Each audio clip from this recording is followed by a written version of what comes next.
good evening, good morning, good night, you lovelies. It is the one, the only Cappy D Ballard. We are here to get to AEW's World End. I hope everyone had an amazing holiday season. This is officially my first video after Christmas. Shaka shaka, booyah. Let's fucking go. Happy Kwanzaa and happy Hanukkah to all. I think Hanukkah's still going. Not too sure on that one. But we are here to talk about World's End. All right, December 27, 2025. I hope everyone is having an amazing one, all right? Couple of housekeeping rules. We are almost at 300 views on one of those One Piece videos. Let's lock the fuck in on that if we can. That'd be awesome. Also, if we could start liking the videos as we watch them, that'd be greatly appreciated. Minimum is 5. That's what we're asking for. All right, let's get right into the goddamn pay-per-view, okay? I had a pretty hard time catching this pay-per-view. Just some like financial things that just went into like the overall excitement of this pay-per-view just really being dragged down.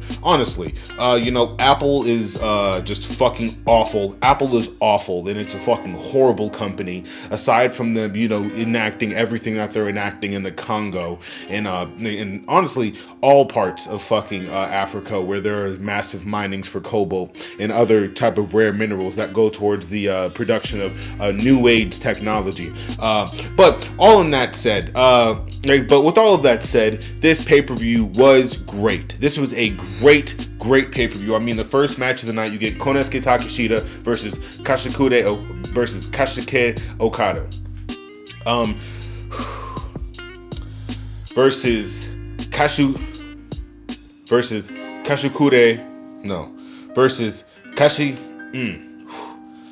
Versus Kazuchika Okada. Yes. All right. We get Konosuke Takeshita versus Kazuchika Okada, and it is a very great match. All right. Again, this was something that I wanted to happen all the way back at All Out, and this is our semifinal. Now, to be honest, all right, we got the semifinals and the finals within the exact same night. That was great fucking booking on Tony's part. Both Okada and Jon Moxley were both the exact same level of fatigue. Jon Moxley got his fucking tooth chipped in one of these matches. Listen, this was a very great fucking pay-per-view. I mean, even to start off with the finish for this match specifically, right? It is a direct lineage to this Don Callis separation civil war that we're building to, that we know will be more fleshed out, right, with the involvement of Andrade, right? Even maybe a kind of coercion from Kenny Omega or the Young Bucks to pull over some other guys like a Kyle Fletcher, like a Takeshita, right? Great fucking shit from this match. And honestly, I'm just looking forward to the next time these two lock up, because we will definitely get a clean win.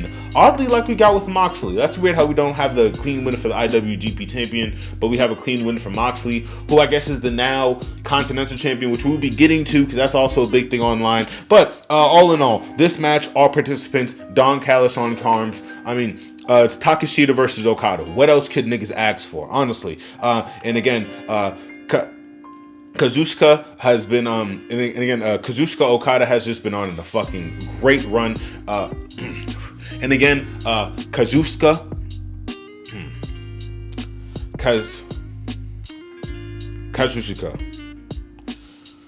and again, Kazuchika.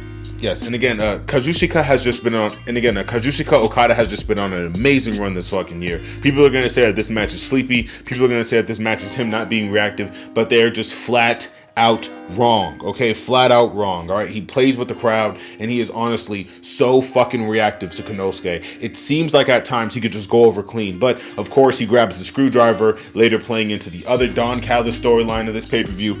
Oh, it was good. It was good. I really liked this match. Next match on the card, actually, speaking of which, it's the Porno Star versus Jonathan the Ace motherfucking Moxley. Jon Moxley, interestingly enough, since his loss at All In, has been on a very slow recovery to being a face, and I'll be honest, it is maybe some of the best fucking character work I've seen in a while.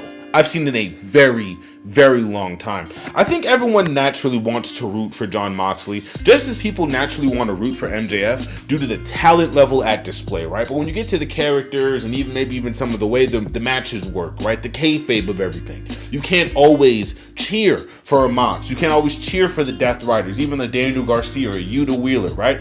These are aspects of the show which you are supposed to kind of innately hate. But Jon Moxley, man, and it really just all goes back to Tony Khan's comment on him being this generation's Harley Race. He has a way of fighting through the pain, fighting through the criticism, fighting through the, just pure exhaustion. For him to even cut a 2.5 minute promo after wrestling, 2 back-to-back 15+ minute matches. Crazy shit from him, all right? He didn't have Marina in his corner. He didn't have anybody in his corner. It was just him and his fucking wherewithals, man. It really did pay off in dividends. It truly did. This match with Kyle Fletcher, it really just defined what Kyle Fletcher is for the future of this company. I mean, the simple aspect of Kyle Fletcher having to somewhat go through Jon Moxley to become a world champion, to become a continental champion, that in of itself, great fucking storytelling. And also, I like the idea of Kyle Fletcher not being able to win this match because he went for the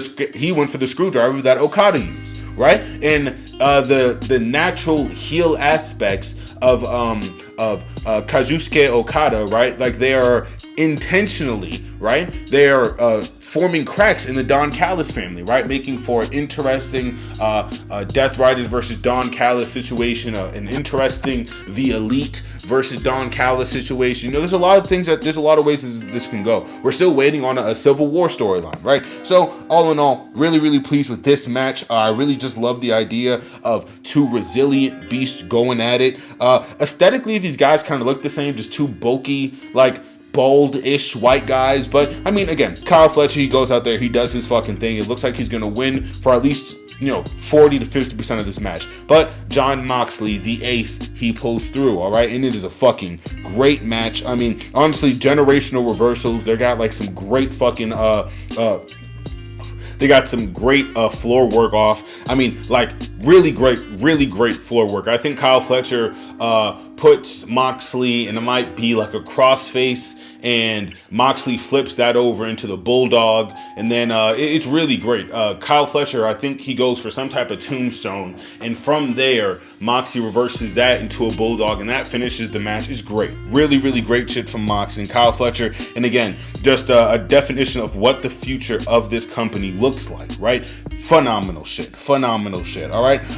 Next match on the card, all right, that I wasn't the biggest fan of, all right, all truth be told, FTR versus Bang Bang Gang. Now, this is a very fun match. This is a very good match, but there was a lot of really close calls in both of those starting matches with Takeshita and Okada and Moxley and Fletcher. So there were just a lot of exhaustion in that crowd, and you can kind of feel it. And I'm not gonna lie, they didn't really pick up until the Willow. Honestly, until the latter half of that Jamie Hayter and Chris match, this crowd didn't really pick up after all those near falls, which is understandable for matches of those magnitudes, right? Personally, if I was Tony, I would have moved those around a little bit, but who knows, right? He did what he did, and it seemed to have worked off in dividends, right? There's no Jay White return for this entire pay-per-view, which is whatever, right? It's fine, but again, this is a no DQ match, so Stokes get involved. Love Stokes. He has a really funny bump with a table, which it went viral. Good for him. I mean, listen, anytime AEW does something right, I'm gonna be here for it. Anytime the Fed does something right, I'm gonna be here for it, right? Realistically, we didn't really get a SmackDown review,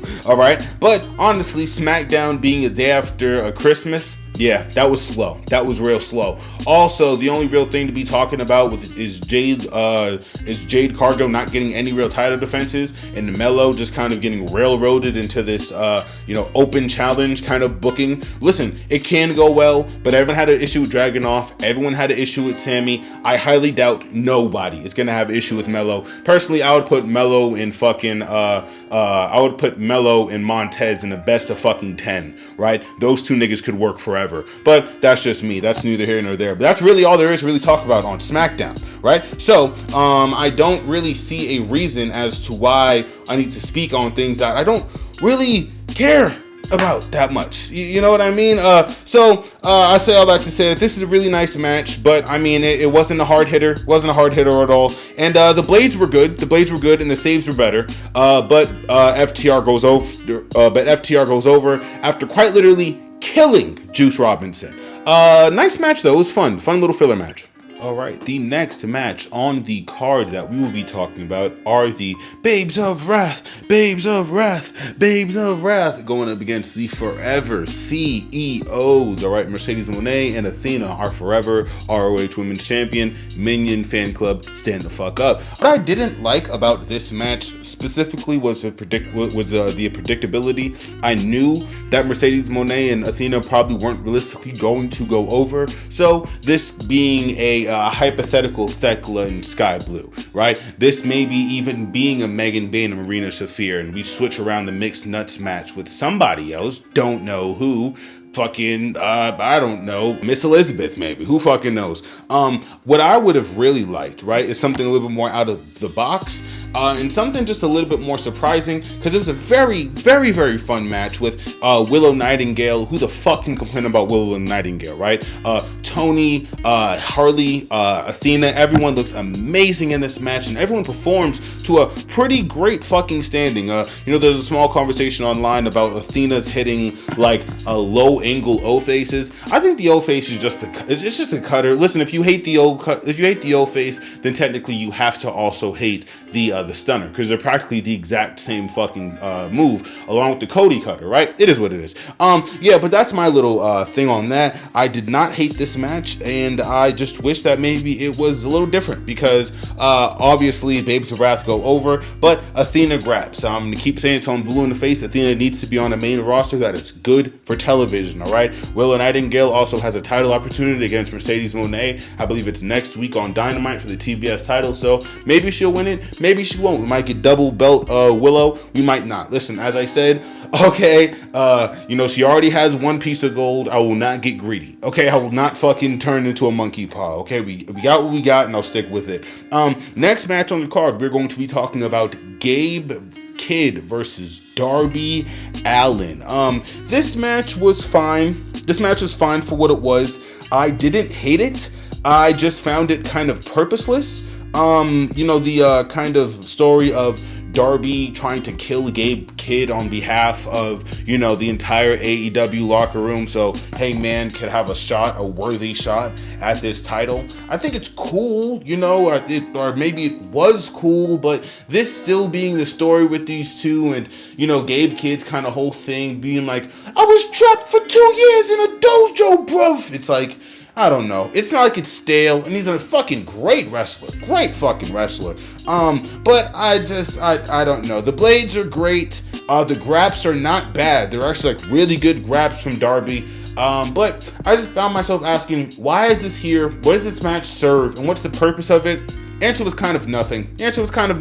But it was a fun match. I mean, it's the same kind of criticism that I have with the Babes of Wrath, Forever CEOs, and the Bang Bang Gang and FTR. Cute matches, fun matches. What's the point of them though? And honestly, maybe I wouldn't have such of a critique on this if Apple didn't try to fuck me so hard before this pay-per-view. But it is what it is, and it's how we went into it. I liked the ending. The ending not being around stiffness or like somebody fucking dying, like a couple of people almost did in this pay-per-view. It was just a fruit roll-up. I mean, both of these guys have tried to kill each other for the past 15 minutes.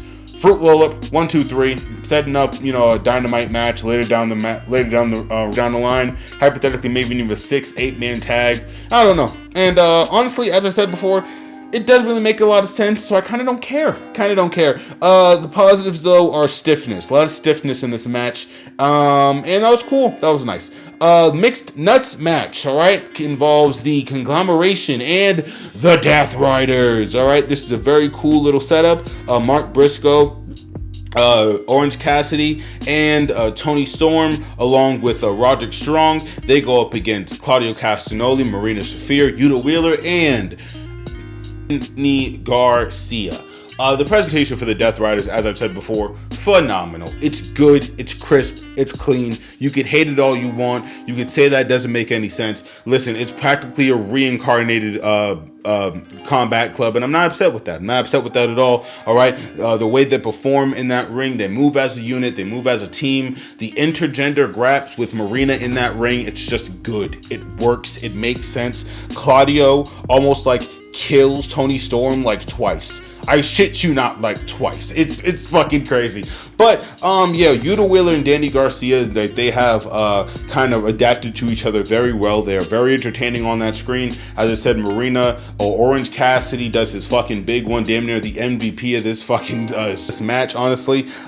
Really small, but I like the idea of Marina Shafir and Roddy Strong wrestling. For those who do not know, they are not in kayfabe married, but they are shoot married. So shout out to y'all. That was pretty cool to see. The crowd got very hot and they knew that they couldn't ignore it, so it was what it was.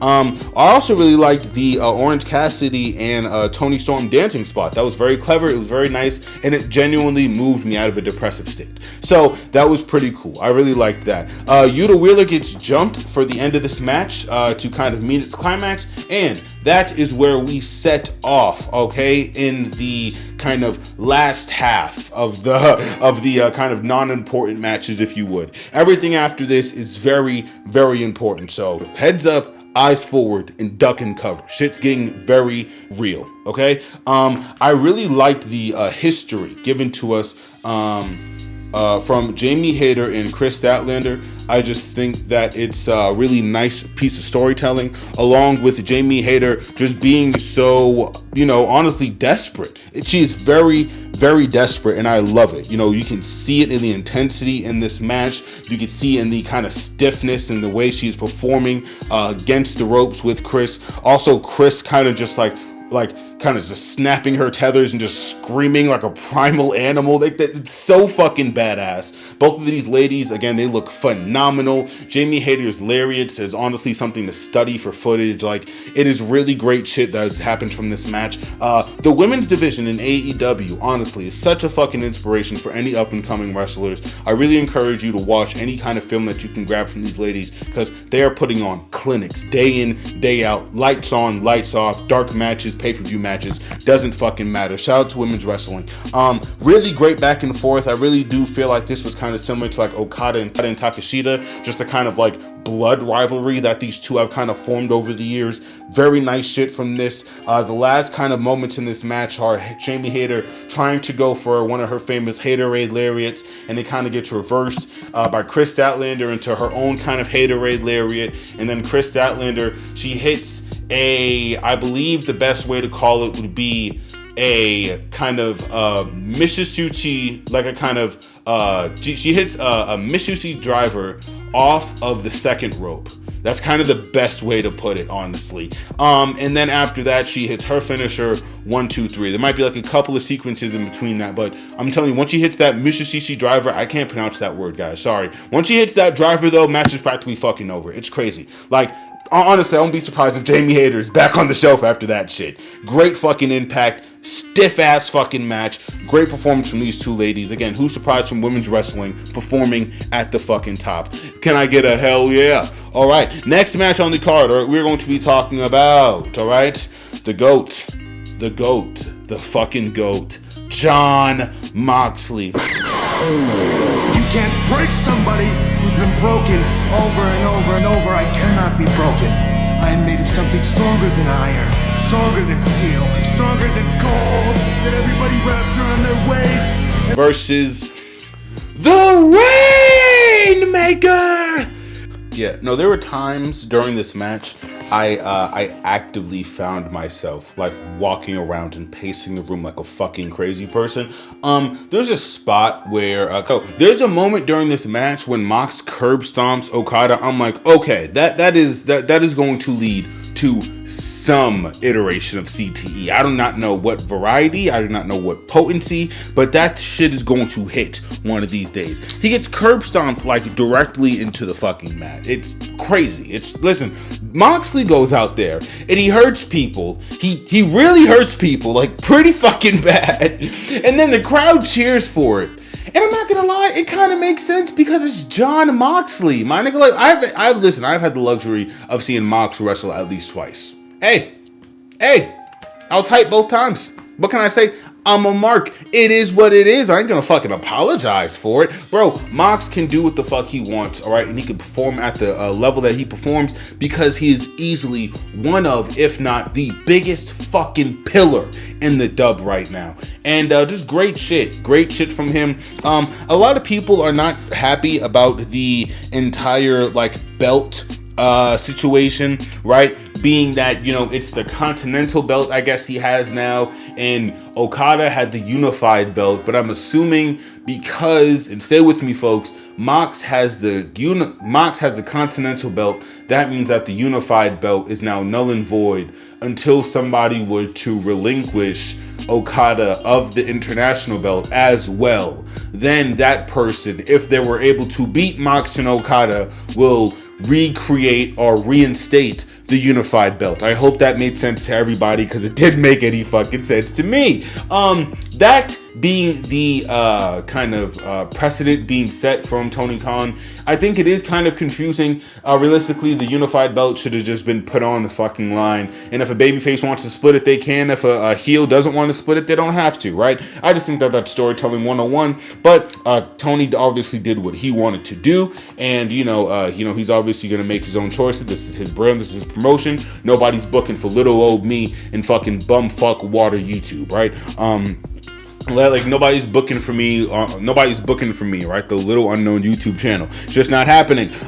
What I can say though is Okada had the upper hand for a lot of this match, but the second Mox hits that second gear, 2 Death Rider fucking DDTs, 1, 2, 3. The Death Riders come out. Everyone thought that they were gonna fucking kill him. I was horrified. Claudio ran in that ring like a man with a mission. And I was like, Mox run, Mox run, Mox run. And honestly, I'm just happy that things didn't go fucking sideways, because that would have broke my little heart.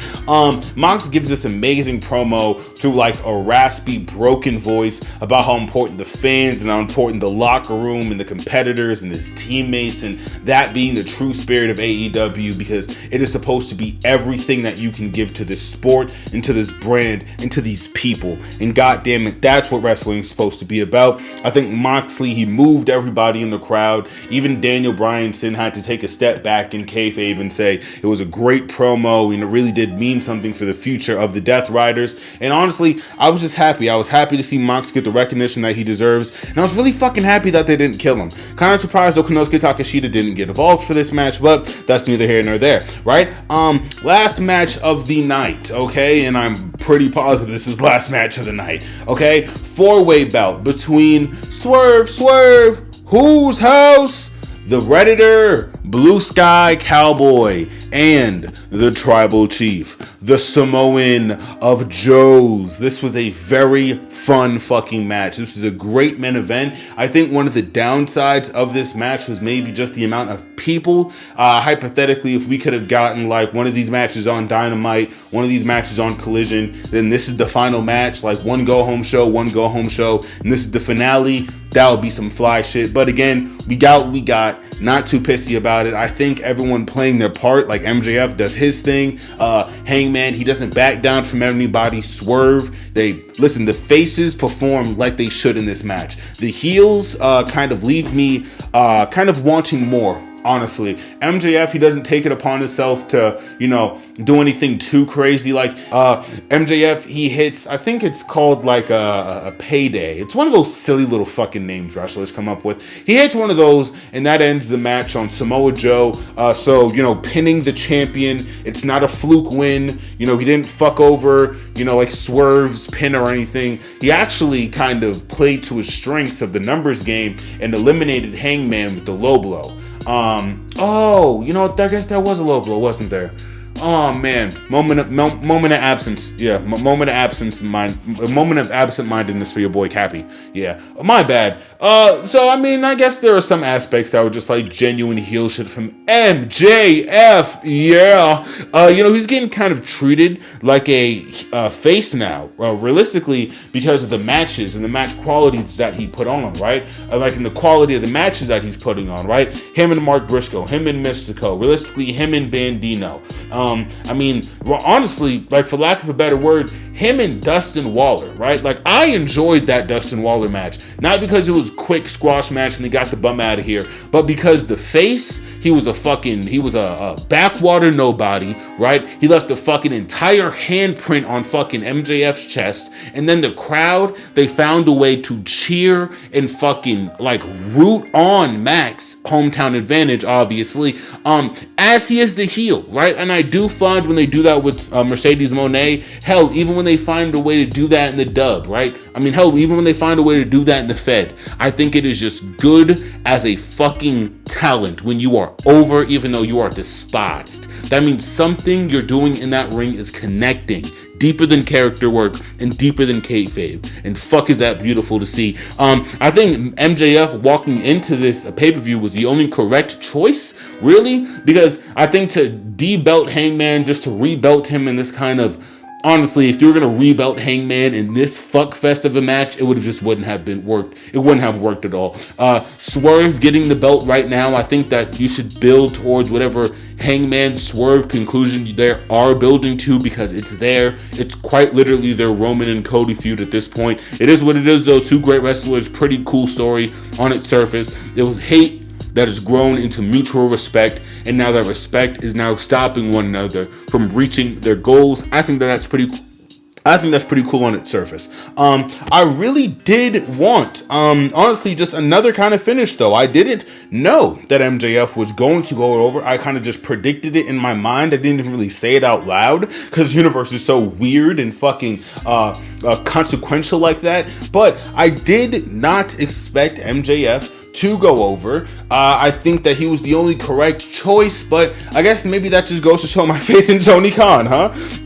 That was World's End. That was World's End. I did not have a massive problem with this pay-per-view. I think that there's a lot of good things about this pay-per-view. I think maybe the introduction to some of the matches could have just made a little bit more sense, but all in all, great matches from everybody. Willow Nightingale, Mercedes Moné, Hangman, Konosuke Takeshita, Okada, Jon Moxley, Marina Shafir. This is a good pay-per-view and it performed to its heights. All right, I do have 2 other videos going up, so please try to stick around for those. All right, keep your eyes out, and as I always say, all right, stay tuned, stay safe, and stay beautiful.